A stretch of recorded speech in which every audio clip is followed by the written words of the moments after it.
Hi, everyone. Welcome to our second episode of Pathways and Paychecks. Today we have a wonderful guest. His name is Akshit, who happens to be my brother as well. Hello, hello. Hey Darshi, thanks for having me on this. Yeah, I'm so excited to have you here, and I'm very excited to share your journey with everyone. All right, so Definitely. so tell me a little bit about what you do right now and how you got here. Yeah, so I'm currently a software engineer at one of the big tech companies. So if you've heard of the term FAANG, which is, the old term for your Facebook, Apple, Netflix, Google, one of those companies. So I work for one of those big tech companies right now. I'm I would say a mid-level software engineer. Hmm. I graduated in 2018 and I worked at Capital One before Hmm. this, my current job, and I joined my current company in about October of 2022. Okay, nice. So, Fang makes me think of a snake, but that's all I know. I didn't know anything about it before. Yeah, that's right. That's Yeah, cool. it's got a funny name to it, and the names evolved a little bit as the company names have Ah, changed that and makes sense. some of the companies changed. Facebook became Meta, so Mm. some people call it Mang now or something. But yeah. That's cool. All right. So we both came to the US. How many years has it been now? Can't even remember. Came in end of 2005. Yeah, 18, 19 years. Yeah. Yeah. So you started in a middle school in New York, and it's been quite a journey. Yep, it's been something. It doesn't feel that long, but at the same Yeah. time, a lot has happened, Hmm. and obviously came at a very young age. Yeah. Hmm. And then when you were in high school, what were you, did you have any interests lined up or anything when you were wanting to go to college? Yeah, so, going back to school, high school especially, my favorite subjects were math, physics. I definitely enjoyed, I was able to take some of those AP classes early on, like calculus, AP Hmm. physics.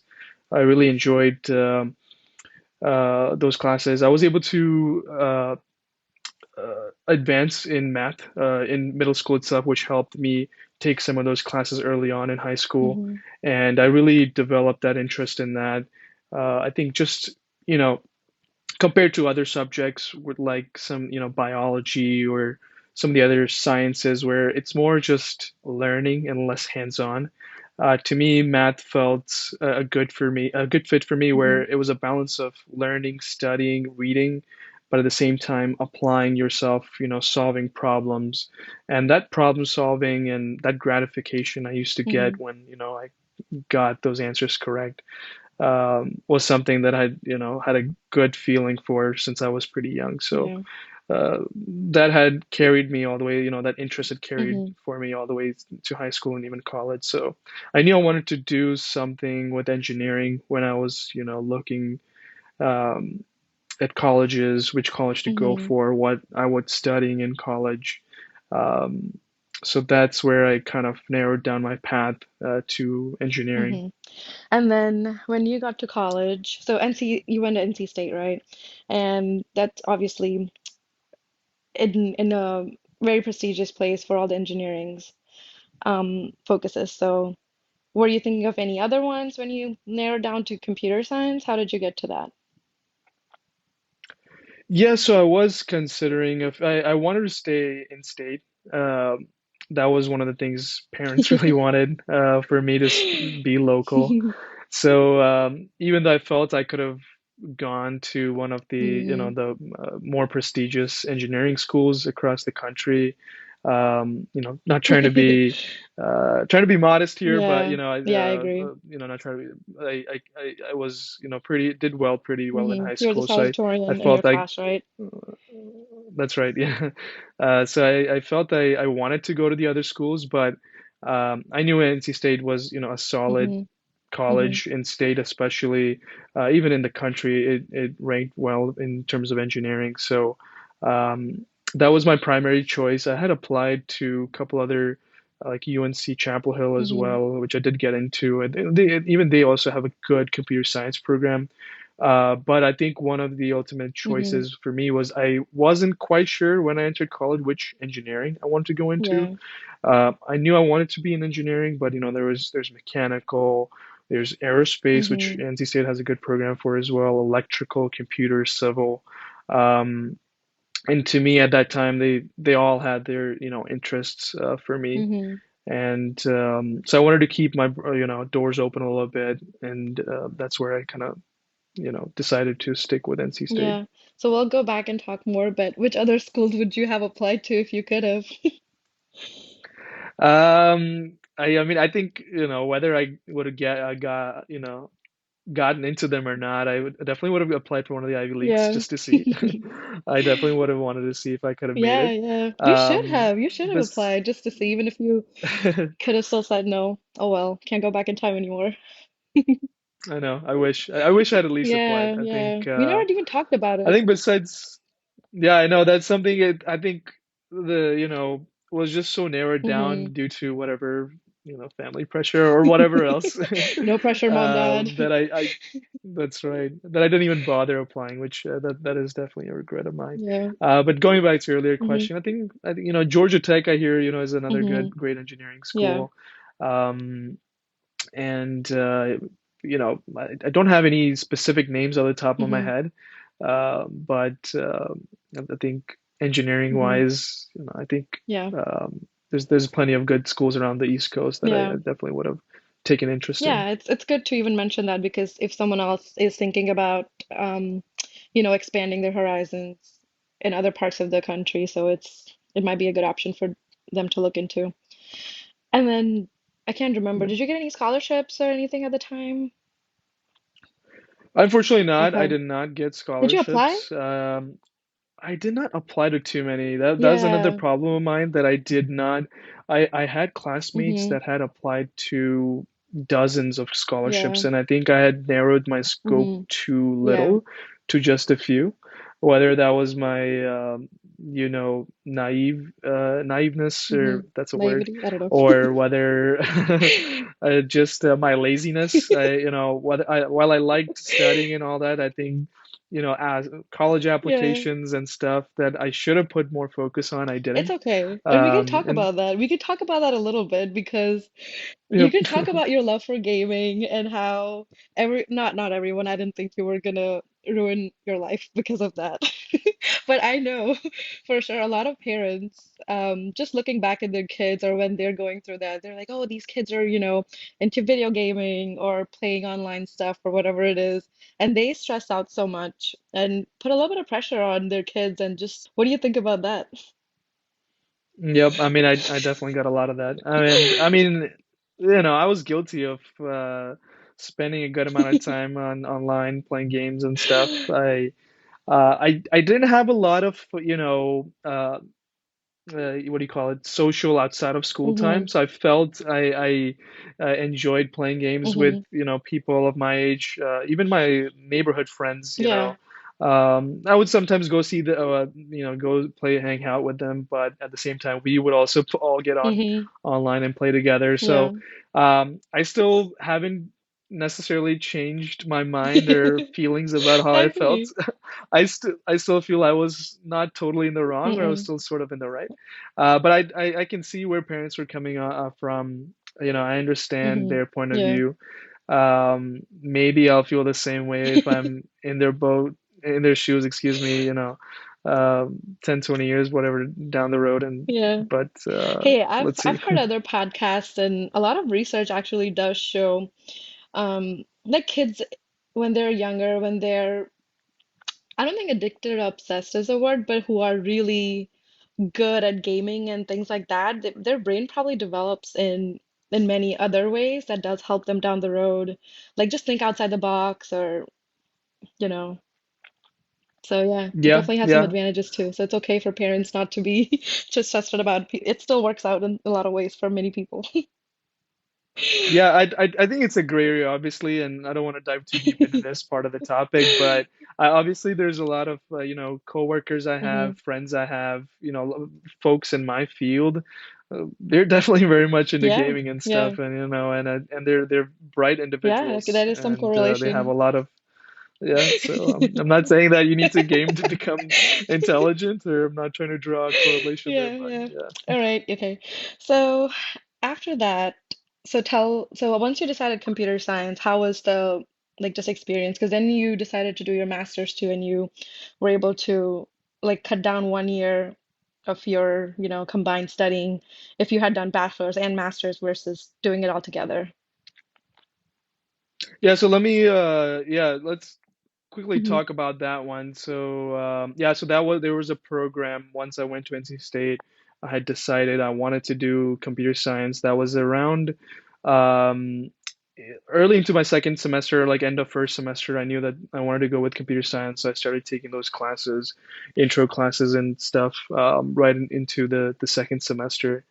And that was great. I really enjoyed the computer science classes. The professors were great. The program was great, and the opportunities they were really amazing as well. Hmm. And yeah, so I decided to go into my third or fourth year. I think in my third year, I decided I wanted to do my master's as well. Hmm. I felt it was a good time. Not a lot of people who do bachelors Hmm. here in computer science decided usually do the master's route because it's really not needed in Hmm. our field. Engineering is one of those fields is, if you have a bachelor's, it's good enough. You can go into industry, Hmm. find a good paying job, and typically you don't need a master's to, in this career, in this profession. Yeah. A lot of the masters folks that actually were in our school that come to do masters are often overseas folks that Mm. are coming here to get their advanced degrees for various Hmm. reasons, um, and then a small percentage of if that is people uh, domestically or people who are interested or invested in getting their advanced degrees, some who do PhDs and stuff. But for me, it was more just like I wanted to take this opportunity because I knew maybe if I just took a break and started full time, that I might not be able to, Yeah. make my mind to do a master's down the road. And I enjoyed learning. Computer science is one of those fields. It's a huge. It's a wide Hmm. variety of things you can learn, right? Everything from cybersecurity Hmm. to networking to database, to just overall coding and stuff. Hmm. So there's a huge variety of it, and I really wanted to take my time to learn as much as I could. Hmm. I really enjoyed all the classes I was taking, a lot of the electives, and so I decided to just go for it. Take another, especially with the program that I ended up going for, which is NC State provided this accelerated bachelor's master's program. A lot of other colleges have this too, is where you can, if you decide to go for master's in your college where you're doing a bachelor's from, if you get into that program, Hmm. then you can cut down, like you said, your normal 2 year master's program into a 1 year program. Yeah. So just one additional year on top of the existing 4 year bachelor's program. Yeah. And yeah, there's a lot of pluses for that as well. You don't have to take the GRE since you're going to the same Heck school. yeah. So That's such a that big saved plus. me, yep, saved me a good amount of studying time. And Yeah, absolutely. yep, Yeah, that's a great point because yeah, ideally if people want to do masters, they have to take the GRE and then apply to programs and stuff. So here you were able to cut down on that. And that's a complete opposite of what I did. I did a 4 years of bachelor's, then I took 1 year of break, and then I did a 4 year degree. I think with our 4 year difference, you covered it all, I think, and we both started our jobs in the same year, I think. that's right. I think we both had our graduation from obviously you from your pharmaceutical Hmm. with your degree, and me with my master's. Eventually, we graduated both Yeah. in 2018, I think. Look Yep. at you.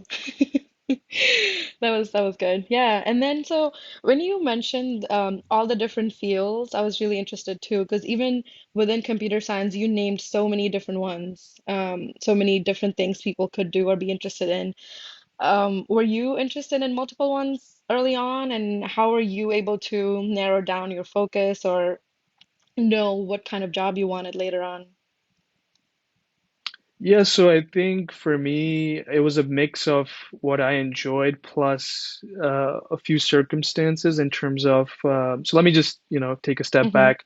I think college allowed me to explore, like, especially with my electives that I took, especially since I did my master's, I had that one extra year to really Mm-hmm. take my time, and I was able to explore a lot of those different um, areas of computer science. And then I enjoyed normal, like, full stack development, which is your normal software engineering. It wasn't a specialized field that I eventually, like, my full-time position that I decided to go into. Um, like, it wasn't a specific networking role or one of those types.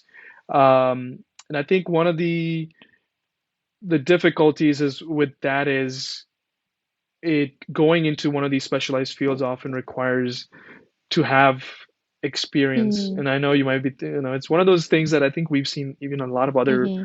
professions, right? Like Yeah, even going on into an entry level position, they absolutely. often require experience. So even for me, like I was interested in going maybe into some of these networking Mm-hmm. um, positions, these roles. There's a lot of companies in RTP in the Raleigh area. Mm-hmm. A lot of good networking companies like Cisco and divisions of places like IBM and those companies that have good networking roles. Mm-hmm. But unfortunately, even getting internships for me was difficult at the time because either I had not taken a lot of those, very networking core classes. I had taken maybe one or so intro level courses. So either you really need to either go down that rabbit hole in terms of having a good chunk of your elective classes focused on those, or you need to somehow have internship experiences and stuff already. Mm. So even getting that first internship can be difficult Yeah. sometimes in that specific field you're looking for within computer science. Yeah, that makes sense. Yeah, unfortunately, that is so true. No matter what field you're in, even for our field, it's interesting because it's the easiest to get into things like, community pharmacy or retail pharmacy like a CVS, Walgreens. They don't really require much experience, also because of demand being high in there right now. But there's companies like GSK and stuff who have a lot of pharmacists in there. But those you have to do a fellowship usually to get in. It's really hard to get into entry level positions, even though I feel like with our background, it would be equally like, we'd be equally good at the job starting as well. But yeah, it's very interesting how I think it does have to do with maybe like demand and stuff you sometimes, but I don't know, but definitely. So yeah, that's Hmm. good. That's good to know, and it's good to lay out what you said so people know their paths if they decide to pick something like that. And maybe if they are interested in one of those ones that requires prior experience, maybe reaching out to someone or volunteering or having an internship, thinking ahead might really help them too. Yep, definitely. Yeah, I think there's definitely ways, like if you're interested in one Hmm. specific sector of computer Yeah. science, right? Um, if you were to focus on that area, I'm sure you'd Hmm. make your way through it. There's no question about that. But I think if you Hmm. just, go into the generic field and Hmm. just take your normal courses, then if you want to specialize or Hmm. jump into the specific field, then it might be a little more challenging. Yeah, that's fair. Cool. So tell us, so even when you were in college, you had a couple internships before you graduated, right? Yeah, I was able to get internship for basically starting end of sophomore year. Mm-hmm. So I was able to get uh, basically 3 summers worth of internships, and luckily the companies I worked at they were able to extend those internships even during my school year. So I was able to work part time uh, during that time. So this is very important because I think, so can you tell a little bit about how you got the opportunity? Did you do anything like go the extra mile to get these? Because I think it's very important. Not a lot of people come out with these experiences before they graduate, I think. Yeah, I think the first internship for me, getting that one was the toughest, right? Mm-hmm. How do you make your resume stand out from your basically the entire class of yours, right? Yeah. You're almost everyone's going to have similar coursework that you've done. Mm-hmm. Sure, GPA plays a role, but that only goes so far. So for me, it was I had taken an opportunity with one of my professors of one of my classes who offered or basically mentioned that she led undergraduate studies with a lot of other PhD and master students. So, sorry, undergraduate research she Mm, was doing, providing opportunities for undergraduates to pair up with masters or PhD students who were leading these projects. So I took up, grabbed one of those opportunities, and even getting that opportunity was a bit challenging as well, because even those PhD students or master students who are working on those projects, yeah. they want students who have certain experience through that project, right, working on Mm, those certain technologies and such. But luckily, through interest and a little bit of mm-hmm, extra projects on the side, I was able to join that undergraduate research, which I did for about a semester or so. mm-hmm. And the experience from that, I was able to put that on my resume. And to me, I felt that was a big point that stood out on my resume. Yeah. Considering I was, a sophomore with not too much, uh, background or relevant coursework I had taken until that point, right? Because if considering just Yeah, your yeah. first year is usually just Gen very eds and generic stuff. core. Yeah, absolutely. Exactly. So you don't get a whole lot of your computer science field specific Mm-hmm, or degree specific courses up until that point. So I think joining and mm-hmm. doing this undergraduate research helped having that outlier on my resume. Yeah, that's awesome. That's a great point. Yeah, sometimes people don't realize, like, sometimes it's little things like that, just taking the extra bit or talking to your professors about some research or just saying you want to help out a couple hours a week. Even it could be as little as that, but it could definitely become something much greater in the future when it adds on to like, a bunch of little things like that. So then you getting your internship and then having that experience probably got you another better job So yeah, that's a great point. Yep, yeah, exactly. It just snowballs from there, right? Mm-hmm. It's easier to get the next opportunity from there on. Yeah. Obviously, the challenges are there, but I think breaking that first barrier is the toughest one. Yeah, awesome. So tell us about just about each company in general and what you've enjoyed or what you even don't like about your profession, if there is anything.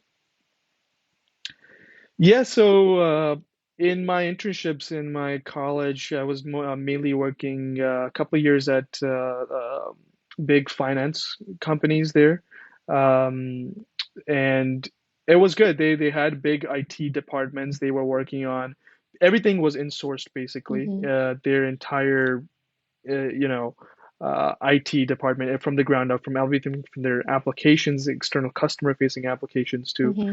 internal applications and all that.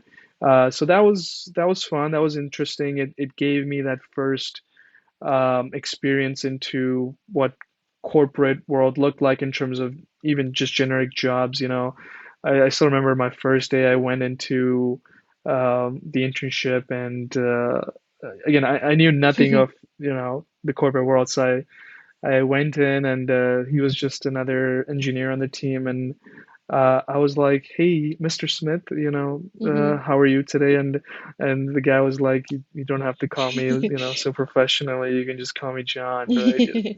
So I just look back, and then it just, it makes me realize that naiveness That's again. okay. Yeah. Um, but yeah, I think it gave me a lot of exposure, great, projects working on internal uh, enhancements and stuff. A lot of these internship programs do a great job of, they might not obviously have you working on Mm-hmm. the most important projects, Right. but at the same time, they give you good exposure to typically be able to work on things that they're not able to Oh get to, yeah. right? So that actually allows you to sometimes work on more cutting edge Mm-hmm. or breakthrough technologies where, the company X is, let's say, they want to invest in that new technology, but Mm-hmm. they're not able to get that push or that, that product to go behind that. So a lot of times interns actually get good opportunities to work on these new Absolutely. technologies and stuff. So that was exciting. That was great. And, uh, allowed me to really work on that. And the great thing again, like I mentioned, I was able to continue that during the year, Mm-hmm. the opportunity I was given. So was able to really expand on that and see. A lot of times, what happens with these internships is you get to work on it, but you're not around long enough to really see that product through the end, Yeah. right? You get to work on it a little bit, but unfortunately, okay, your Mm-hmm. 2 months or whatever are over, so you don't really get to see that maybe go all the way to production is what we Mm-hmm. call it, right? Where it's actually customers are using your product. So thankfully, being able to have this part-time opportunity that extended into the year for basically all my college, I was able to often see my projects actually make it to the finish Mm-hmm. line and see and get that experience as well. Yeah, pretty cool. So overall, and then okay, coming back to your latest company, which is obviously an amazing achievement. So what would you tell our audience? How did you get there? Like what would they have to do to achieve something you have? Yes, so with the specific field within computer science I am in, like, which is, just I would kick it kind of, it's not specialized. It's a generic software engineering field. I'm not in like one of those, specific networking or machine learning or, there's a lot of Mm, fields. I'm not in one of those specialized roles.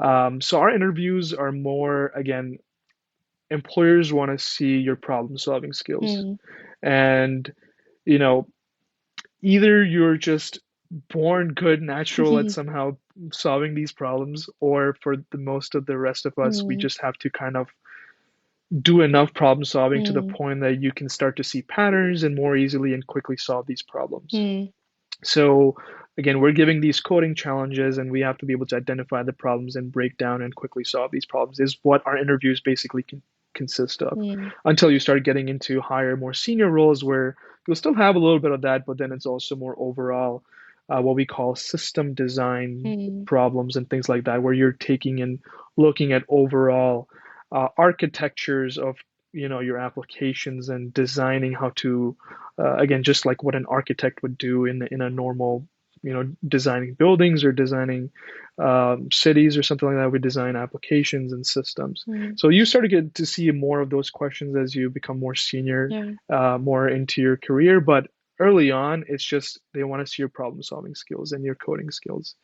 So for that, it's Mm, a bit of a grind, I'll be honest. yeah. It's not something, not everyone's going to enjoy Mm-hmm. just solving those problems to get better at it. Mm-hmm. Um, See, the problem, again, not the problem, but the difference that is with our software engineering or computer science field is, I compare that with some of the other interviews I see with my relatives, my wife, who are in either other engineering professions or in medical professions. Mm-hmm. Their interviews is more just like, okay, tell me about your experience or Right. tell me about the projects you worked on, Yeah. right? Again, I talked to my wife, and that's basically all our interviews have been. Mm-hmm. Is you going to the interview, you talk about what you've done in your past company, what kind of projects you worked on, what kind of tools you used, and things like that. Right. And that's how they gauge whether you're qualified or I not. agree. Uh, but in ours, that helps you maybe get into the door in terms of getting the interview, Mm-hmm. but the interview is Mm-hmm. still just going to be more about like, Yeah. can you problem solve? So whether you have the most experience and Mm-hmm. 50 different languages and all this experience, if you can't crack that interview, which consists of Right. these coding problems, your experience doesn't matter much at the end of the day. It's very interesting how every field has their own little secrets on interviews and breaking into those. So yeah, it looks like what you had to do is just solve tons of problems, like different kinds, just to basically crack the interview. Because once you get into the position, you'll be able to learn whatever it is pretty quickly. But unfortunately, even just to get to this point, get that point, you just had to do like the whole didactic textbook learning. I guess, right? Yep, exactly. And that's the justification that, Mm-hmm. I've seen from hearing from people or reading online is like these companies, the reason they stick with this kind of an interview format is because they want to see, can you solve problems and can Hmm. you solve new innovative problems? They know you can pick up Hmm. new coding languages or new technologies. I see. They have faith that you'll be able to pick that up. Hmm. But, if a person can't solve these problems, then it doesn't matter, what technologies they know. Yeah, yeah, pretty cool. Well, yeah, we've talked about a lot of interesting things. One other thing I want to talk about that a lot of people would want to know is the salary ranges. Because let's be honest, just in general, people want to find a career that they love. Obviously, you need to be passionate about it, but at the end of the day, it does come down to is it going to sustain my work-life balance, or is it something that is going to be good enough for a family's lifestyle? So, are you able to give a little bit on salary ranges? Yeah, so before I jump into salary ranges, I mean, I think that was one of the reasons, obviously, besides having passion for it and developing passion for it, that I'm in this field Hmm. or in this profession. Salary was definitely an important thing for me as well when I was looking for a career. And I think the great thing about, software engineering field and similar computer science related profession is because it's a huge field, there's a lot of different types of Hmm. positions out there with varying level of experiences, interests. Hmm. You can work in the medical field and IT department if you're interested in, Ah, being close to that. You could work in, you could work for the government. You could true. work for, uh, you know, sports agencies, Hmm. media companies. There's so many because everyone's doing IT these days That's and they're true. all building it in source. Hmm. So that's one benefit. And the other thing is, whether you are a super hard worker and that's what you see yourself doing, grinding for for the work you're doing, or you want to have good work-life balance. Again, it's a broad range, so you can find something that fits for you. So I think that's another thing that, that can be something that can attract people to this field. And so because of those huge variety, the salary also ranges a lot, right? Hmm. So, but to answer your question, like typically, let's say you're starting off, let's say, you were me, you've done your software engineering, your computer science, you've got your degree, your bachelor's. Typically, in a mid-size, city. I'm not talking about, Hmm. the True. big cities like Silicon Valley or New Right, right. York. Obviously, we can talk about those as well, but in something like Raleigh, North Carolina, your starting will be probably around, assuming it's gone up recently, which maybe like around 80,000 or so. Hmm. 80, 90 is something reasonable you can probably Yeah. expect. Um, Again, depends on the company, depends on your expertise and Hmm. the specific area you're going into. So that can range as well, right? You could find something even higher than that, like 100, Hmm. starting in something like Raleigh, North Carolina. And then if you're talking about the big cities, like New York, Silicon Valley, big tech companies, those Hmm. packages often go up to, even higher, like up to 180 or so. Hmm. And so that's really it's a broad Yeah. range, right? You can start as low as something like 60, Hmm. 70, Yeah. but you can see something as high as 180. Hmm. And obviously, the same goes with the ceiling. Hmm. It's a huge range. Yeah. I think, I listened to your podcast last week, with pharmaceutical or some other medical professions, the range isn't super high, Yeah. but with something like software engineering, the range is quite high. So, whether once you're in Hmm. mid-career, you're a senior engineer, down the road, you're a manager, Hmm. that can go up, easily from 200s to 300s. Hmm. And then, the sky is the ceiling Yeah. here. You can become a director or even more, and your ranges can go up further. And again, the big tech companies Hmm. can pay a lot more Yeah. as well. Once companies like Facebook and, Netflix and those companies exploded in the 2010s, Mm. these companies were getting so much money, getting so much investments that Hmm. they really trickled that down to Hmm. getting the top, you know, cream of the milk there, right? They were getting the top talent, and they were paying a lot of money for the talent as well. And Yeah. that's why so this field is something that where the salaries have exploded so much as well Hmm. in the last 10, 15 years. Yeah. That's definitely interesting. Yeah, I agree. Because when we talked about it last time with our field, it's definitely a narrower range as well. But I think with field like yours, just because you can get like higher up into the corporate ladder, I'm sure there's more opportunities. And it depends on each person. Like if they wanna, because my husband loves more of the coding part. So even though he's still managing a team, if he has the chance, he'll go and code it every, like, every now and then just to see how his team's done it and make it better, things like that. But when you get up to the more managerial roles, I know you don't do as much coding. You're doing more of just like management, like, attending meetings and just like, doing a lot of coordinating with your team members and stuff. So yeah, definitely a lot of options for people to consider if they are interested in something like this. Yep, definitely. And that's something to keep in mind, the coding part is a very small percentage Mm-hmm. of our, a typical engineer's role. There's a lot of that goes other things that goes into it, Mm-hmm. from just reviewing requirements, understanding what product wants, breaking that down into what's actually possible, Mm-hmm. designing, testing, and all that. And you can be as close to coding as you want, Mm-hmm. versus you can it's a huge spectrum. Yeah. You can, like you said, once you become a little more senior in your team, or you're more in a managerial role, you're going to be further away from, actual development, and you're working more as a towards the product and business side of things. Mm-hmm. Yeah, this was fun. I feel like we know each other, obviously, but I feel I still got to know a few more things that I hadn't known before. And I'm sure our audience Definitely. will definitely get a lot from this because a lot of people who don't know too much about just what being a software engineer is or software developer is will definitely get to see and learn a lot from your journey. So thank you so much. Thank you for having me. All right, we'll talk soon, obviously. Bye. Bye.